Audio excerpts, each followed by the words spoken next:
There are many challenges faced by the women in settling here in Australia. Um, first, first of all, the culture shock.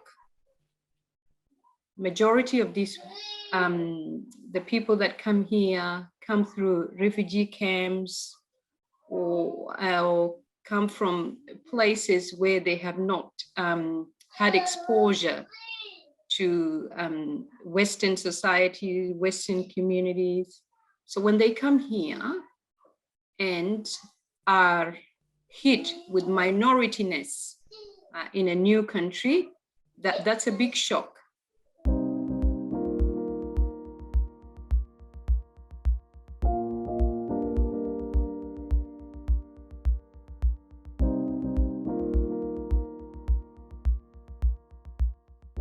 I think if we go back a few years ago, say when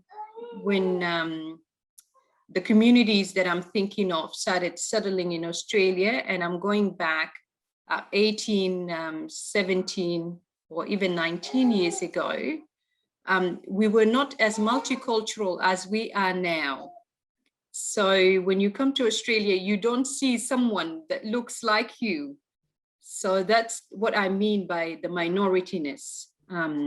You get in a train and you find yourself like you're the only person of color on that carriage.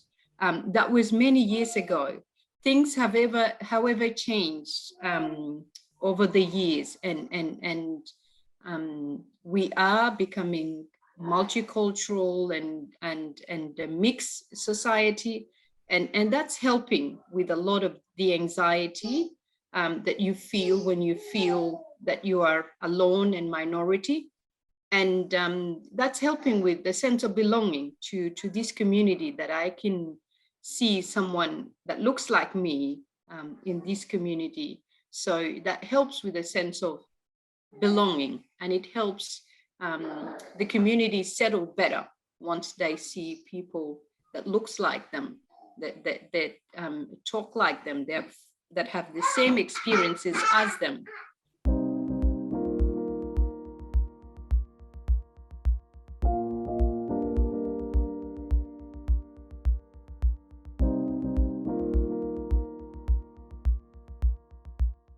A lot of our new communities come from a collectivist culture, come from a clan culture, where you are just not you and your family unit.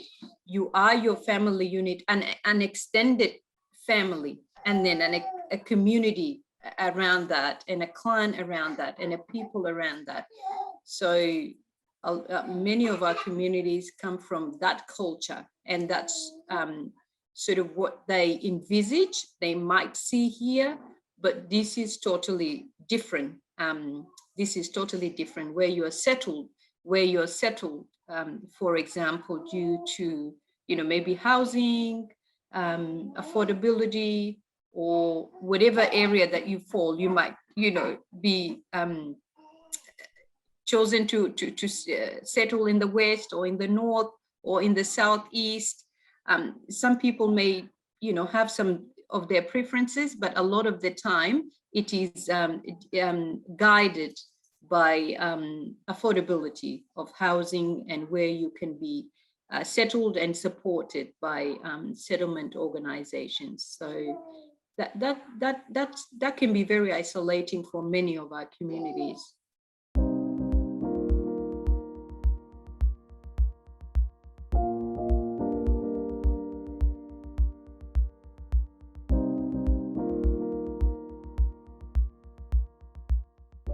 The settlement challenges remain because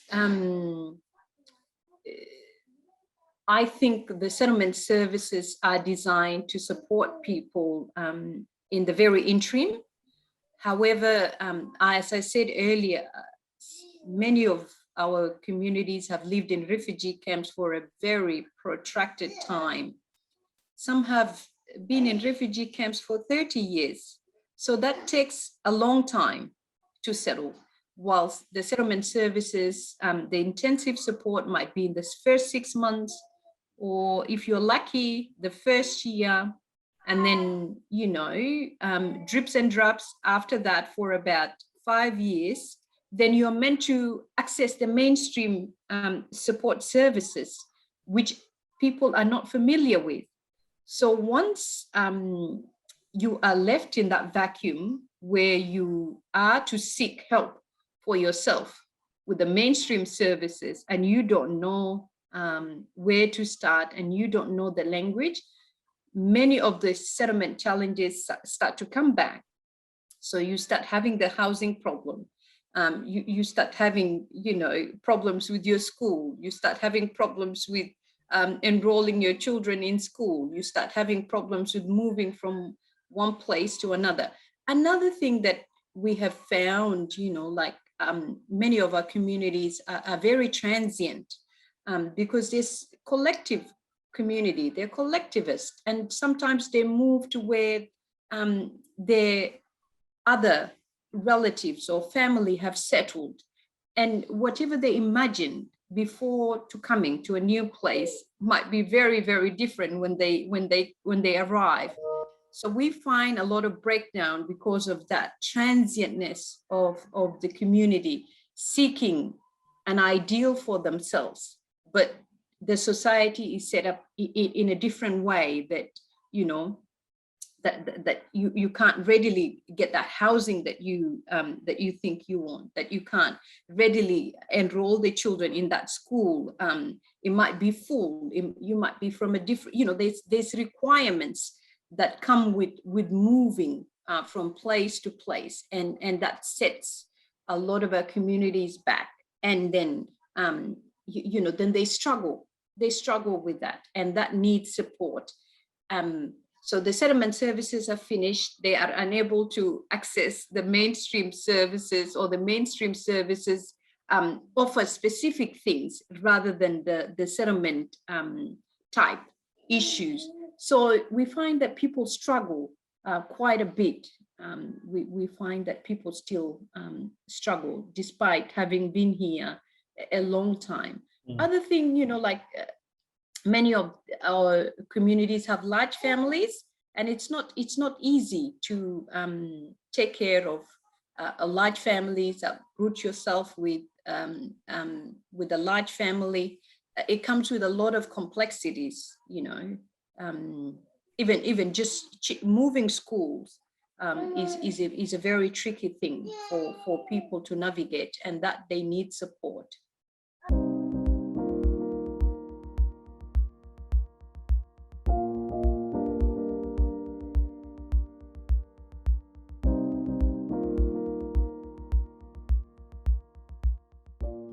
So they say that, you know, the young people pick up the language really fast, you know, make friends easily because they're out in the community. They're in schools or TAFEs or playing sports. So in those spaces, they will connect with their peers and find themselves in a new place. Of course, there will be a lot of negotiations happening. There's things that they will reject, there's things that they will embrace as the time goes. But many of our older generations are very isolated, they're socially isolated. So if I may say, they're on the, you know, they're on the periphery of the mainstream community. So many things they might not be exposed to. First, language.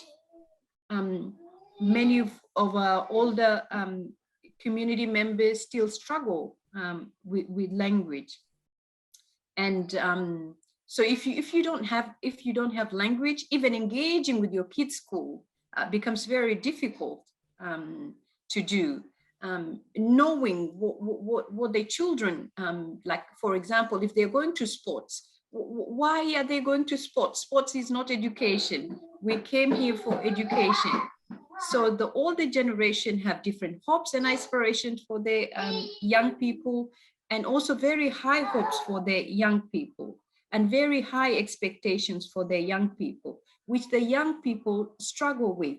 And this can create a lot of tension as the young people try and pull away from that, because sometimes they might not meet those expectations. And then the conflicts happen, the tensions build, and then that we see majority of the time lead to a breakdown, or might need an intervention from a member of the community or agency to support the family regain their harmony again.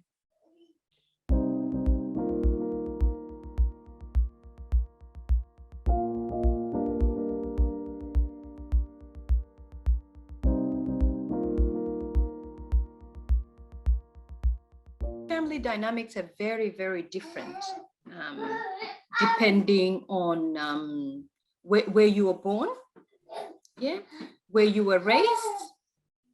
Majority of our communities here would be rural,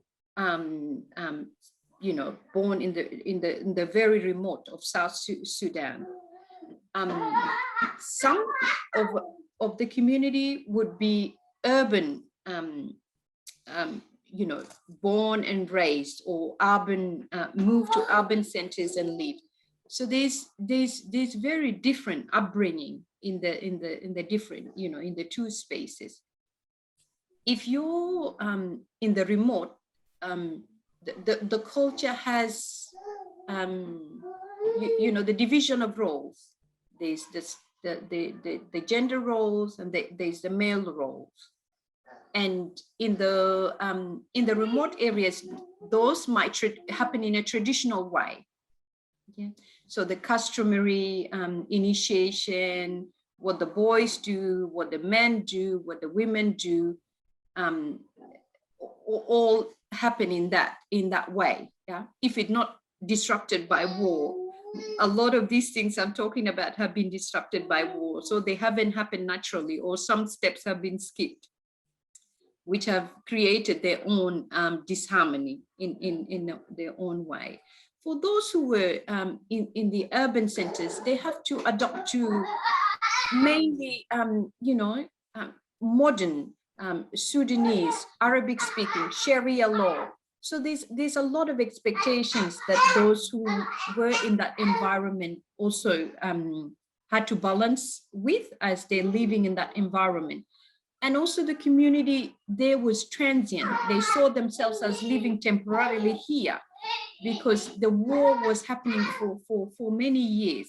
So a lot of our history has contributed to families being, you know, being fragile, if I may say, because some of the traditions and the way of doing things have been missed or have been disrupted due to the war. And that creates a lot of conflicts. When families have problems and they try to resolve them, where do they go back to? What is their reference?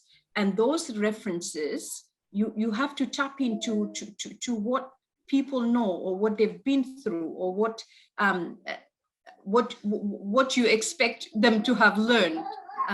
You know, so it's very, very difficult to negotiate the balance sometimes. And that's why disharmony continues to happen, because sometimes it's very difficult for, you know, like to compromise on anything. Yeah, because there's been distractions for generations and generations.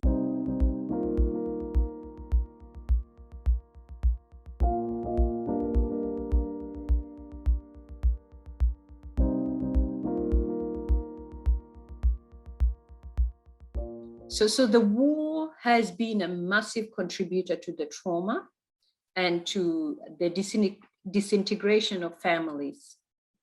The war has affected every fabric of our community in terms of human life, property, and mental health of people. For someone like myself, you know, I may be considered young, but I was born into war.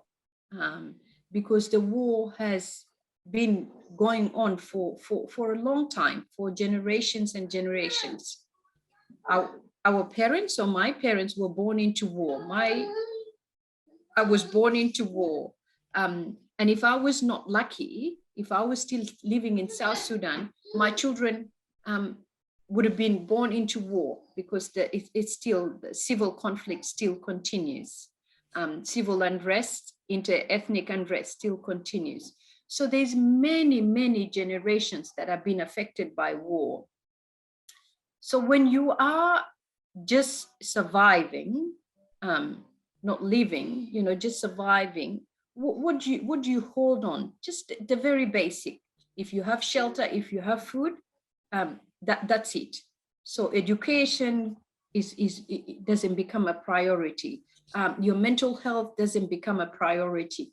Many, many important things, health, physical health, don't become a priority.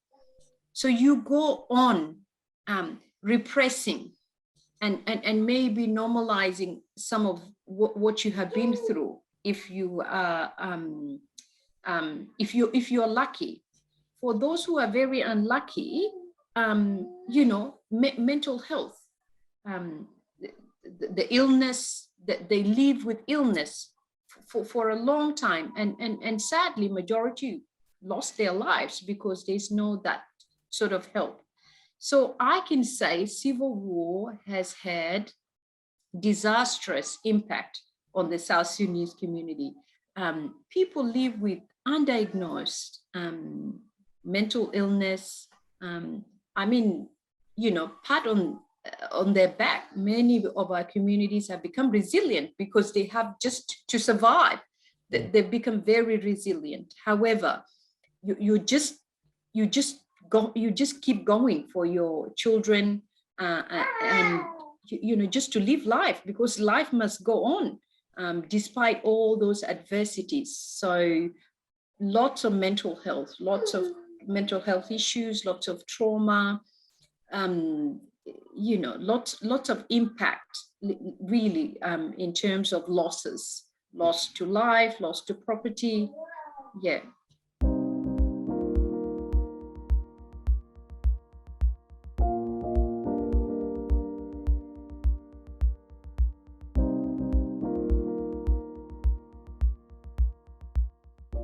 So a lot of the South Sudanese population are Christians, and some a small minority practice traditional beliefs.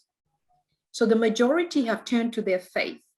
So a lot of faith-based beliefs and interventions have been used by the community. As I said earlier, when people seek the primary needs, the shelter, the safety, the food. So what they set up after that is a church where people can come together and just support one another. So church has played a big role in the community. Churches, as long as I can remember, have always sprung up in wherever, in the displaced camps, in the refugee camps, as people lose their loved ones on that journey of being refugees. There's always some rituals, and they are Christian based rituals. So faith-based interventions have been used a lot: prayer, fasting, Bible study, the everyday, like the Sunday masses, the Sunday mass have been used in that way. And then, there's, they're talking to elders, the community also based interventions where someone would, older, usually you would go to seek some advice from an older person, an older aunt or an older uncle, when things get really difficult. Yeah, where those people were there. Yeah, but now because people, so live in different places, and sometimes it's very difficult to know who is the aunt and who is that important uncle that you can reach out to speak with, or you want to keep away from that aunt or that uncle because your mom will hear about all of what you've just discussed. Yeah. So yes, so I think the community has always reinvented itself, always created its own resources, but that's not enough. When trauma happens, and for generation, when trauma happens, some really guided therapeutic interventions must happen for that processing to happen, for that healing to begin, and for that rebuilding of life to start again.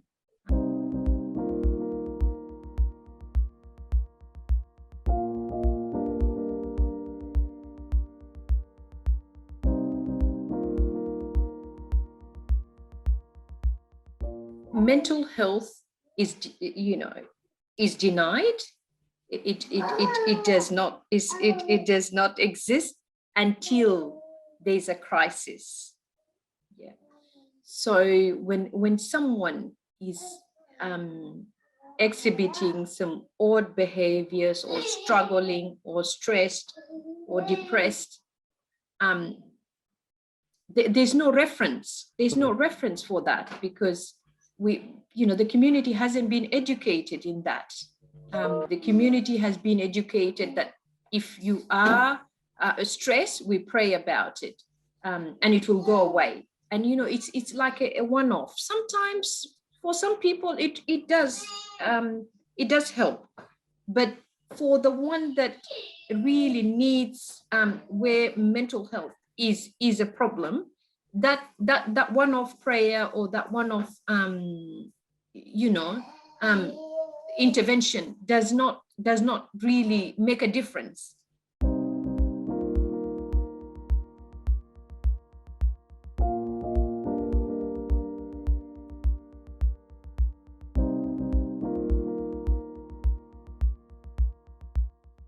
So those signs are always there, but the problem is that recognizing those signs and speaking to those signs and seeking help.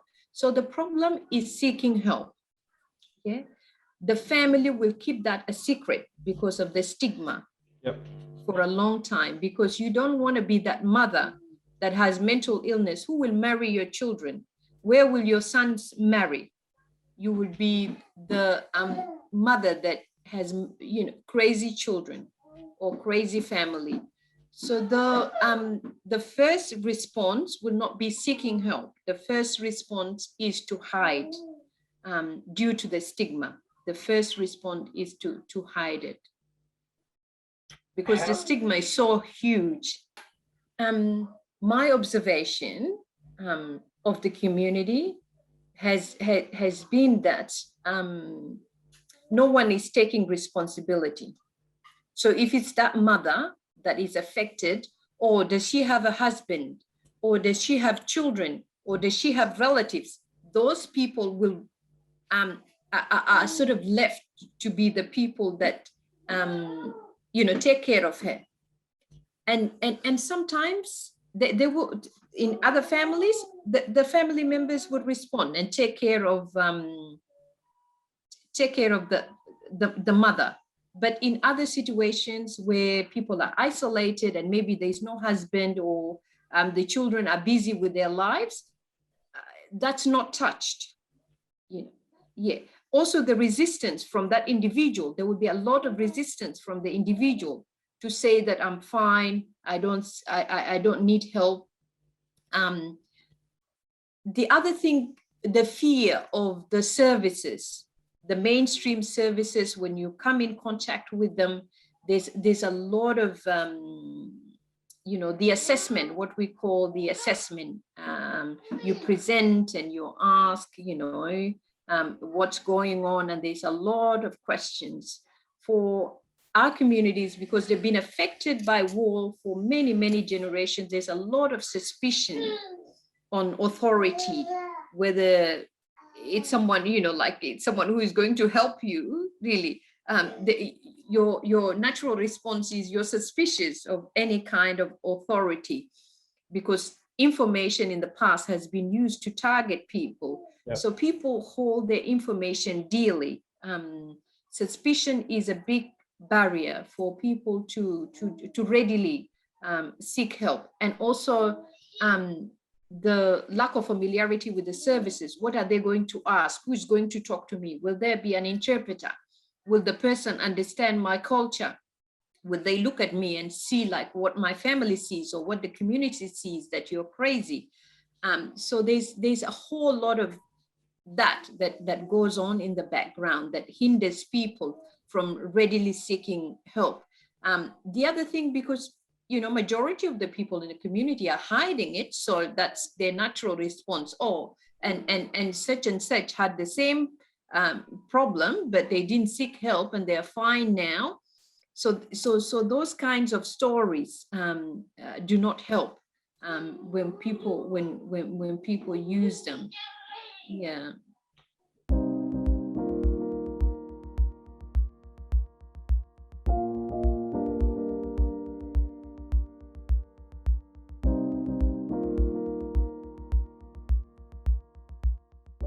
Everyone is very isolated in that way. You are placed, where you maybe are renting, or your family have purchased homes, or people are very the community is not together. People are isolated in that sense, in terms of settlement and where people live. However, when people are struggling, like what we just described, someone is really struggling and don't even know where to seek help, and then the pain gets so much, you wake up in the morning and those feelings are still there. Where do you go? And you're just ruminating about all of that stuff in your head. For the lucky ones, I think it's very few that talk. A lot of the people would be, if they're lucky, they will be in a place where someone will say, mate, I think there's something going on here, and maybe you talk to so-and-so. Sometimes they will nominate someone from the community. Like I've had people reach out to me and say, this person is, doing these bizarre things, very odd stuff. Can you talk to them? Or, I mean, this is just, it's not a frequent occurrence.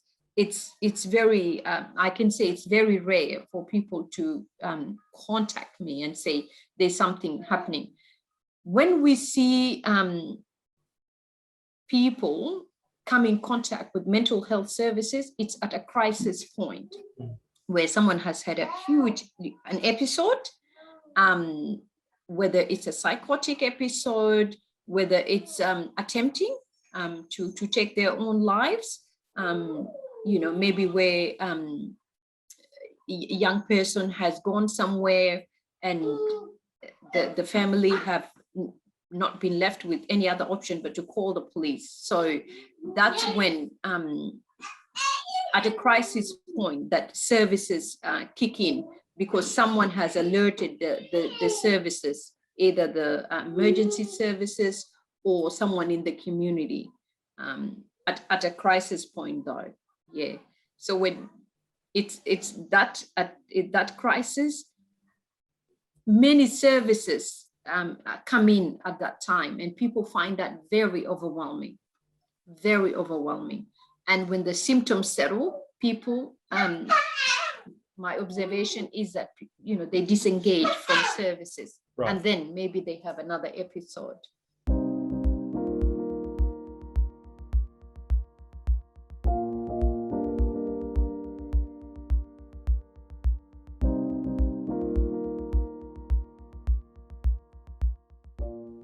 COVID and the lockdown was a very, very difficult time for the community. First of all, just when COVID started, and that information was coming through, the media played a big role in disseminating that information. But it's not many people that watch the news, you know, every day. So there was delay in information reaching community, because community was relying on their own community sources. Community, there's a community radio, I think in Dinka, and I think also in Nuer. I'm not sure if there's other languages, but I don't know how much the coverage was. The coverage for the Dinka radio was whatever they pick up from the news, and they can report. So that's what they were picking up. For the people who were watching the mainstream news, you got a lot more, because they just kept reporting and giving numbers and there was a lot of analysis about what's happening and where COVID is hitting. The idea that it was a pandemic, it was, people hadn't, accepted that and gotten ready to protect themselves. Because remember, many of our communities come from situations of war. They wait until war comes to your village and then you flee. So people tend to wait for something to be very near. Yeah. So the idea of taking precautions, the idea of preparing it's not a familiar thing for many people. So by the time that information was getting to the community through people that had COVID, and a lot of that information came from the US. So there were some South Sudanese that had contracted COVID, and then they went on social media to tell their story. I remember there was a woman and there was a man who told their story, and that was shared in inboxes, in messengers by many people, and that they had a reference for it. It's someone that looked like them. It's someone that was affected by this. And a lot of what they were saying was normalizing COVID. It is like malaria symptoms. So, like a big population of the South Sudanese community or the overseas arrival would have had malaria. So people would say, oh, if it's like malaria, oh, I can manage that. I've had contracted malaria 1 or 2, 3 times, and I've been fine. I'm here. So that was not the analysis needed to happen, even after you saying that it's like malaria, but the analysis needed to happen to break down those symptoms and what they look like.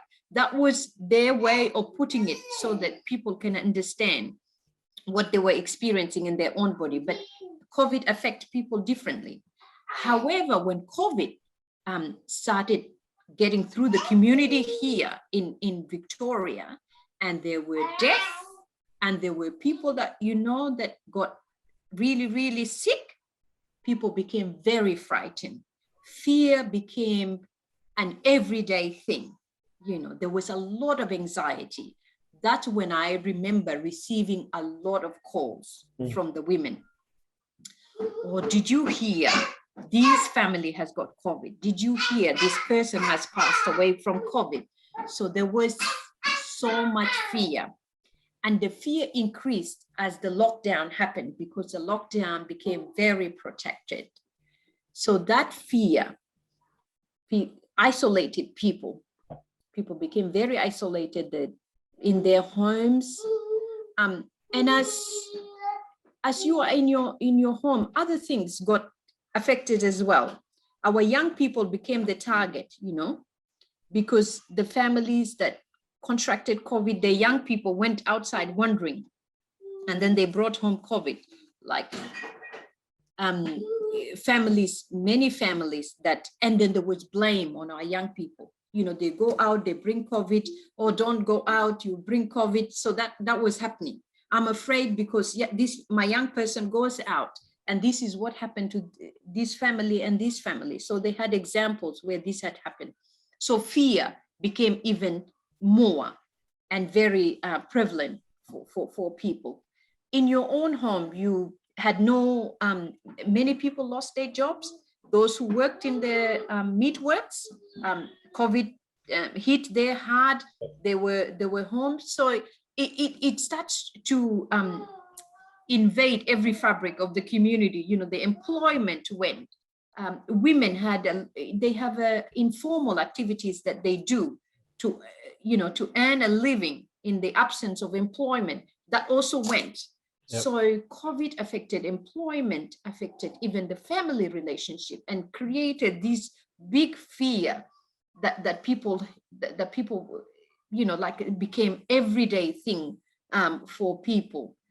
What helped, which I thank the people, the organization who did that. Many of the churches went online. The South Sudanese churches went on Zoom. Some went on WhatsApp, and that became a support. That became support for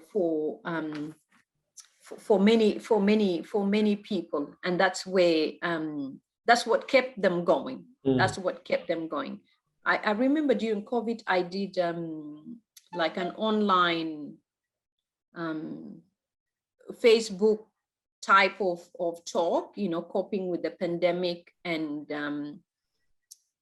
but people, it was shared a lot. People listened to it at their own time, but we were there was no way to assess how much that helped, or didn't help, or what other information that people required.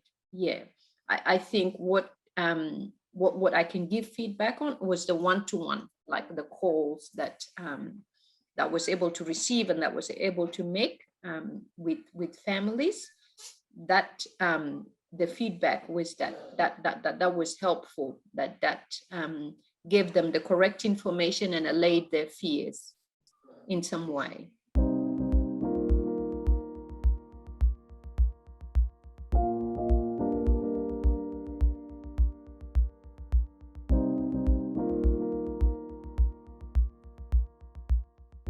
So sadly, where in the families where death happened, the impact has been massive, and that continues to happen. And it continues to affect the community because the memorials are still happening. Yeah. And that the community is reminded of how, the distraction that came with COVID, and how they're going, like how they will understand that. The shock is still there, that how did this is so surreal that it just happened, and life is gone like that.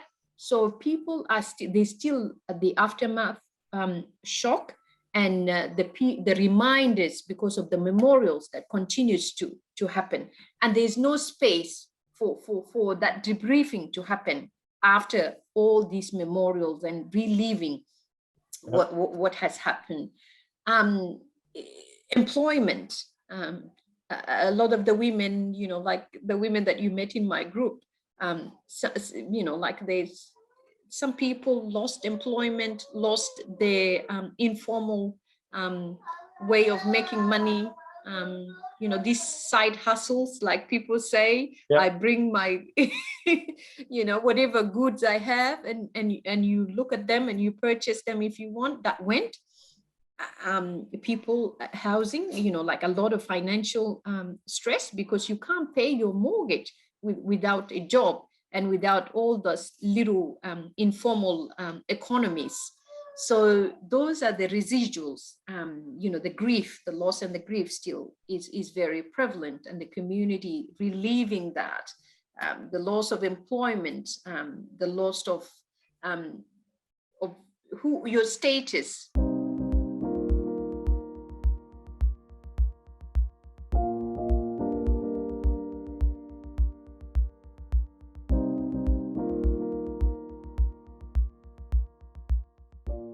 So in what you said, I have an example. When COVID hit, many families in the Wyndham area were hit by COVID and had to isolate.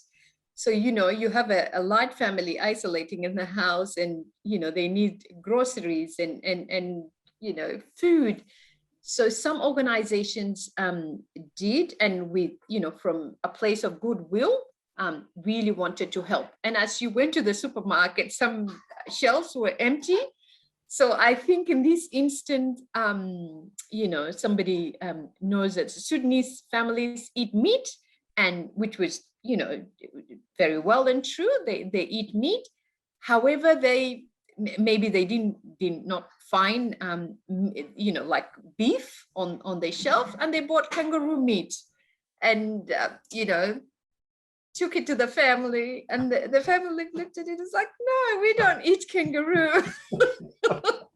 So something got lost in translation there. We're laughing about it. It was really funny, and the family were like, no. So that went to West, So when we are helping, we have to bear in mind how can we be effective, and what will be help in terms of this community. What do they consider help? Is doing groceries, is giving them information on the phone, is praying with them on the phone, is it, you couldn't sit with anyone during COVID, you couldn't visit people. Sure. But what is help? Ascertaining from people what will be helpful. Yeah. And sometimes it's a lot of work, because it's very individual that you have to make this call. Yes, but anyone would welcome help. It's just what type and how you do that help. That's very important.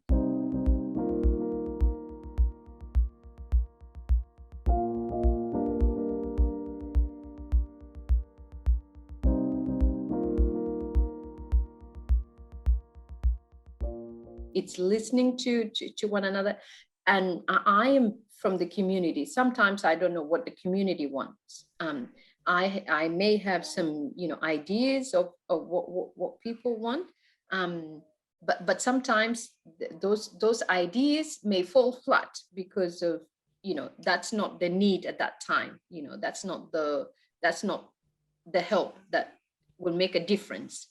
So it's communicating and more communicating, like you said, because, during COVID, we were looking for specific things. Now, after COVID, we will be, asking different questions about what help, what will be supportive, what do you need, what do your family need, what do your young people need, to be heard, to be supported.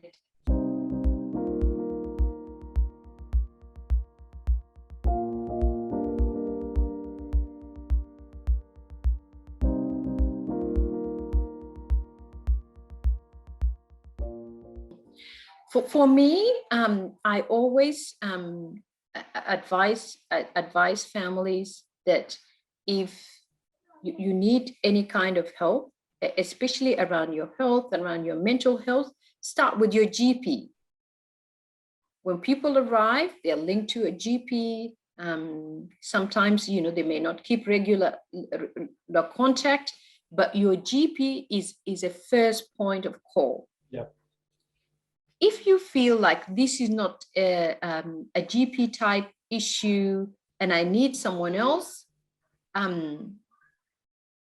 who do you see in the community that is someone that you can approach? Or even if it's not in your community, who do you know that you think, if this person may know something, if I ask them, they might direct me to where I get help. So, for example, sometimes I say, if you know me, or now that you know my name and you've seen me, if you feel it's something that I can help you with, just give me a call or contact me. I will guide you and show you where to get that kind of help. Or if it is just information, you don't want to be handballed around, I'm happy to offer that information. So see for yourself what you need. If it's just information, just reach out. Anyone will offer you any information and direction on where to get support. But I cannot emphasize enough the importance of your GP, your family doctor, That's always a good place to start when things are difficult.